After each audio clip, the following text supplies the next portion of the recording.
Year 8, it's me, Miss Cusworth. Just a quick video to give you a sense of what you need to be doing for your lesson today. We're all really looking forward to welcoming you back to school in a couple of weeks' time. But let's get on with our second interpretation. So hopefully by now you will have seen that there is a Connect quiz on the Google Classroom.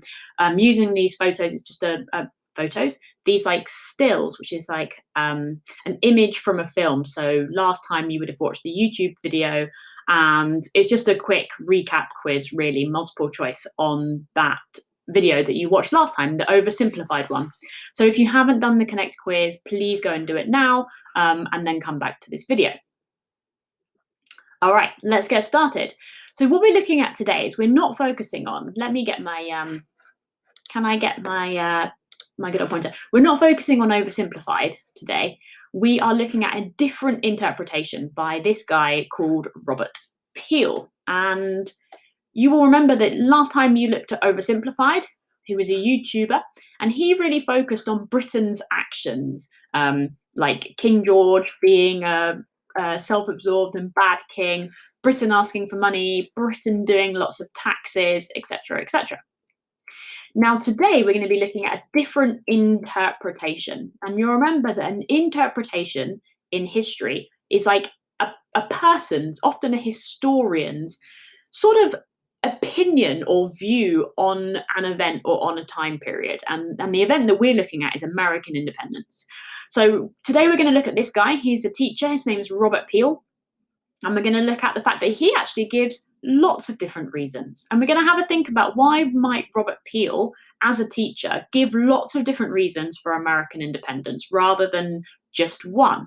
Because next week, we're going to be looking at this guy here, Peter Frankopan, who wrote that book, Silk Roads, that you've all had a chance to read in Year 7.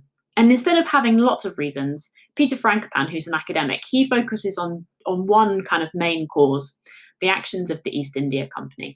Then we'll be looking at this other academic. Her name's Joanne Freeman. She's thinking about Common Sense by Thomas Paine, which was actually mentioned. It was a booklet, like a pamphlet. It was actually mentioned in Oversimplified. So we'll come back to that. And then finally, my favourite interpretation, Lin-Manuel Miranda's interpretation, which focuses on Hamilton and his leadership. Okay, but today we're on Robert Peal. So last time, Oversimplified said, I'm paraphrasing, Britain's actions were the main reason for why America became independent, right? Britain's actions. Now, here's Robert Peal, and he's saying, oh, there were lots of different reasons why America became independent. And he doesn't just focus on Britain's actions. So this is a page from the Robert Peal textbook. And I'm going to read it through because, as you can probably see, it's a little bit blurry.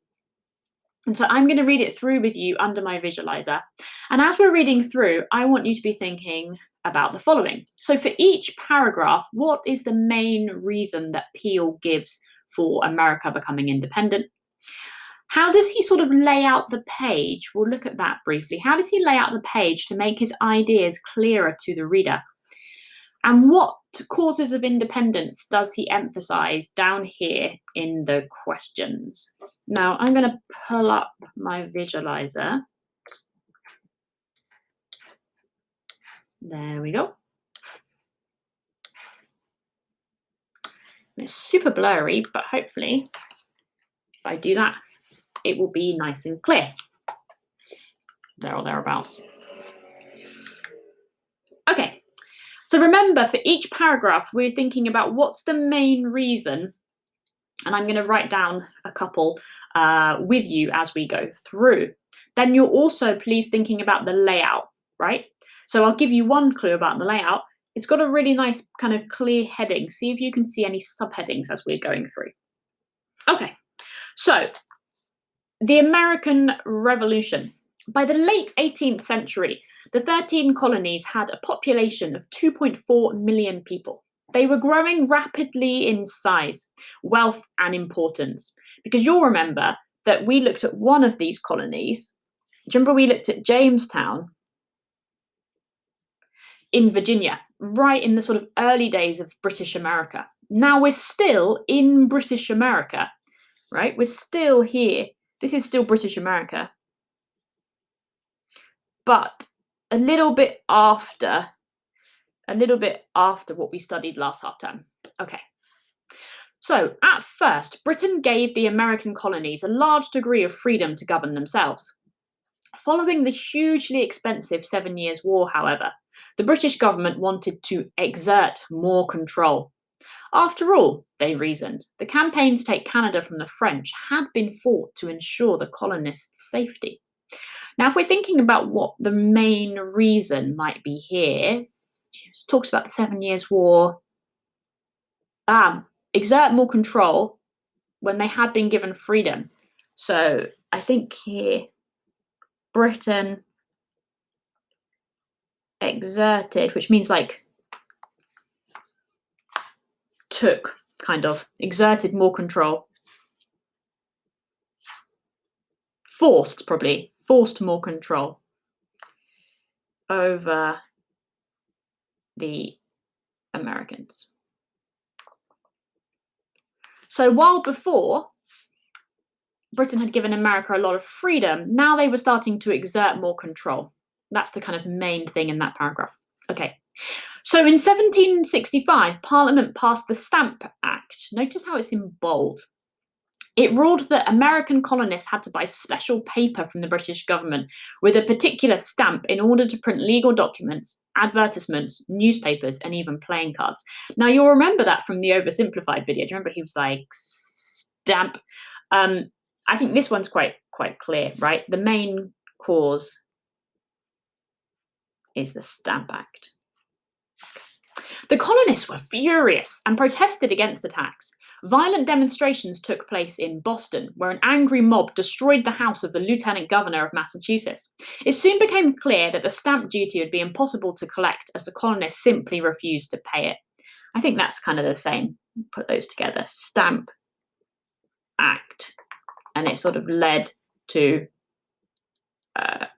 rebellion or protests. In 1766, the British Parliament did repeal the Stamp Act, but they also declared that they retained, so kept, full power and authority to make laws to bind the colonies and people of America.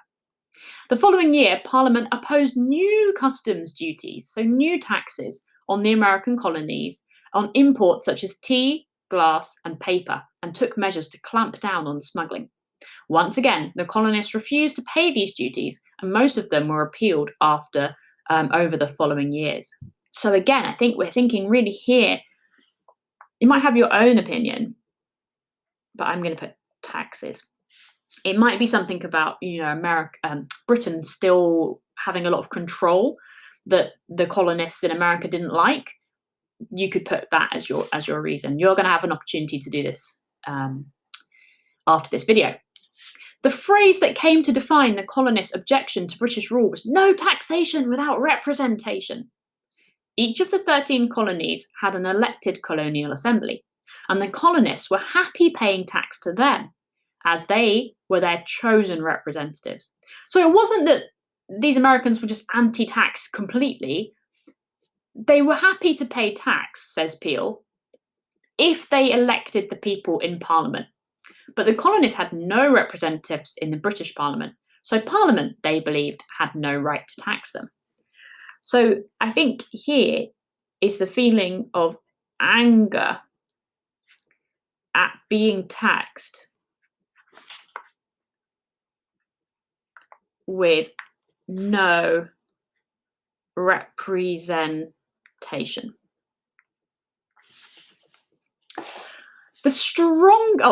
Now, what do we see here? We see a heading, a subheading, actually. It's probably more accurate to call this.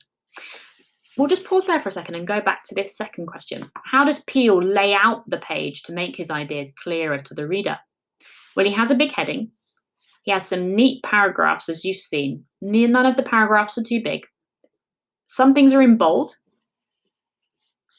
And then he has these kind of subheadings. So what I might do, might just grab a highlighter, just so we're super clear what we're talking about here. Things in bold. and kind of neat kind of separate paragraphs, and also quite a lot of white space, which makes the page, if I hadn't written all over it, quite easy and quite clear. But it also gives, I guess, you as a student opportunity to take notes. So that might be something as well when you come to write your answer to question 2, might be something you want to make a note of in that. All right, let's keep going. Trouble in Boston. The strongest opposition to British rule in America could be found in Boston, Massachusetts. In 1768, the British stationed troops, so soldiers, in Boston, and the atmosphere in the city grew tense. In March 1770, an angry demonstration led to British soldiers opening fire on the crowd, and 5 Boston citizens were killed. News quickly spread to other colonies of the Boston massacre, and Britain was accused of tyranny. So I think you could just have a few different things here. You could either talk about the Boston massacre, or you could talk about Britain being accused of tyranny, or you could say that after the massacre, Britain was accused of tyranny. Do you remember when we looked at Bad King John and people called him a tyrant? It's like when someone's acting outside of the law and they're being very cruel and unfair. That's what we're thinking about with tyranny. Okay. So far we've got loads of different reasons. Peal gives us loads of different reasons for why America became independent. The Britain was exerting more control over the Americans, then the taxes, which led to rebellion, then this anger at taxes, then this massacre and this idea of Britain being accused of tyranny. Let's see how many others we can find. In 1773, Parliament passed the Tea Act, another tax, man. Slightly different to a tax, actually. This is more about, I'll cross that out. This is more about enforcing the East India Company's monopoly to sell tea to the American colonies. So instead of being able to buy their tea from anywhere, they had to buy it from the British East India Company. And that tea was more expensive than the tea that the Americans could get from other places. So this is the Tea Act. When a shipment of East India Company tea arrived in Boston later that year, a group of Bostonians dressed as Native Americans boarded the ship and tipped 342 boxes into Boston Harbor, enough to brew 18 million cups of tea. This protest became known as the Boston Tea Party. So you could argue, I'm just going to highlight rather than write these, you could argue it was enforcing the East India Company's monopoly. And we're going to look more at the East India Company and why they were significant next lesson with Peter Frankopan, because he really emphasizes the East India Company in his interpretation. Britain's king at the time was George. Remember that guy who was like, hey, Georgie, who's handsome, who's smart, in the cartoon? That's King George. Britain's king at the time was George III. He was furious at the behaviour of the rebellious colonists and insisted that they should be put in their place. In 1774, a series of laws were passed stationing 4,000 troops in Boston, and this was like a really big number relative to the size of the population, stripping Massachusetts of its self-governance and placing the colony under the direct rule of a new royal governor from the British Army. The colonists began splitting into rebels who opposed the British rule in the colonies and loyalists who remained loyal to the king. So here, again, you could say a few things. Maybe you could say it was a series of laws and that people were then starting to split into 2 groups as a result of the kind of British actions. On the 19th of April, 1775, a detachment, which is like a group of British troops, marched from Boston to find weapons that had been stockpiled by the rebels in a nearby town. At a village called Lexington, the British troops were stopped by a rebel militia, and the 2 sides fired on each other. The American Revolution had begun. As the American poet Ralph Waldo Emerson later wrote, it was a shot heard around the world. So here, I think, what's a cause of independence? Well, you've got this idea of, actually, now you've got fighting. independence. So again, we've got another subheading. Again, making it nice and clear to the reader. So we start to move on to independence. I'm going to put myself above Thomas Jefferson's head. In 1774, delegates from 12 out of the 13 colonies met in Philadelphia, America's largest city, for the first Continental Congress. This gathering saw the colonies unite in opposition to British rule for the first time. Colonists who had previously seen themselves as Virginians, Pennsylvanians, or New Englanders started to call themselves Americans. So this would have been really important, right? This idea of a sense of American identity, creation of a sense of American identity. At first, the rebels were fighting for the right not to be taxed by Parliament. But as a full-scale war became a reality, the colonists began to argue that their future lay in separation from Great Britain. At the second meeting of the Continental Congress in July 1776, the delegates voted for complete independence from Britain. Thomas Jefferson, a well-read lawyer and plantation owner, which means he was one of those people growing tobacco, and he had owned a lot of enslaved people who grew the tobacco for him on his plantation in Virginia. You'll remember we looked at Virginia before, right, when we looked at Jamestown. This is a little bit later than that, but same place. So Thomas Jefferson, a well-read lawyer and plantation owner from Virginia, was chosen to write the formal Declaration of Independence. It was approved on 4th of July, 1776. So what's the kind of big cause here? Well, either you've kind of got a full-scale war, or you've got the Declaration of Independence.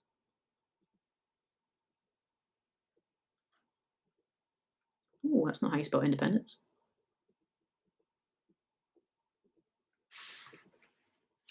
According to the Declaration, the 13 colonies were to become independent states, governed as part of a new country called the United States of America. But it would take 6 more years of fighting to make this declaration a reality. So what caused American independence? Well, it looks here like it's the 6 years of fighting, which is often known as the American War of Independence. Okay, so what you'll have an opportunity to do is what we've basically done together. You're going to have a Google form, and it's going to have pictures of these paragraphs. And for each one, you'll have to write what the main reason Peal gives in that paragraph for independence. You'll also be asked in the Google form to think about how does Peal lay out the page to make his ideas clearer to the reader. So you're going to say things like he uses bold text. He uses subheadings. He uses pictures. He makes the page clearly laid out with lots of white space, if I hadn't written in it. Okay, then the last thing you're going to be asked to do in the Google form is, what causes of independence does Peal emphasise in his questions? So let's have a look at this one. How did British government of the 13 colonies change during the following the 7 Years' War? So I guess what he's emphasising here is the actions of the British government. Why did the American colonists adopt the slogan, no taxation without representation? What cause is he focusing on? I think he's focusing on their anger at being taxed without representation. And then you'll have the opportunity to do the next three in the Google form. So let's have a quick look at that Google form. So you'll see here, instead of you having to write it, you're going to have to choose what you think is the best answer. So what is the main reason Peal gives for independence? At first, Britain gave the colonies a large degree of freedom. Following the hugely expensive, the government wanted to exert more control. After all, they reasoned, the colonists' anger at being taxed, but having nothing's mentioned about Parliament. Colonies having a lot of freedom. They had loads of freedom. Why would they want independence? Britain there we go. That's the answer. Okay, so you go down and you're going to spend a lot more time and care on this than I am. I'm just doing it really quickly so I can show you the next slide, the next section, sorry. And then here you have to write your answer. Okay. You're actually going to read it and put a good answer. Okay. This is when you talk about how does Peal lay out the page to make his ideas clearer. Oh, look, you can remember the headings, the bold.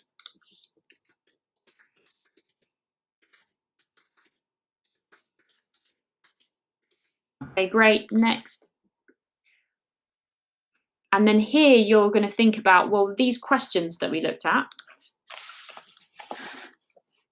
what does he emphasize in question 1? This is question 1. How did British government, blah, blah, blah. Okay, so you'd write